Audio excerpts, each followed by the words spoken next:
Ang hirap ng buhay, no? Lalo sa panahon ngayon. Minsan matutulala ka na lang dahil nag-iisip ka kung paano mairaraos ang araw na ito. Dahil nasa pagkakataon ka, ngayon na walang-wala ka. Susubukan mong lapitan kung sino sa tingin mo ang maaaring tumulong sa iyo. Nang walang pag-aatubili. Dahil may tao rin na naiintindihan niya ang sitwasyon mo. Sana meron, pero alam mo, bilang isang tao, kailangan mo rin gumawa ng paraan upang makasurvive sa araw na ito.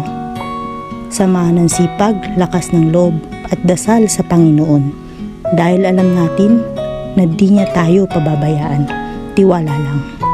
Siguro binigyan talaga tayo ng pagsubok ng Diyos upang mas lalo tayong lumakas at maging matapang na harapin ang buhay. Lagi magpasalamat sapagkat nalalagpasan natin ang bawat araw na dumaraan kasama ang mga mahal natin sa buhay.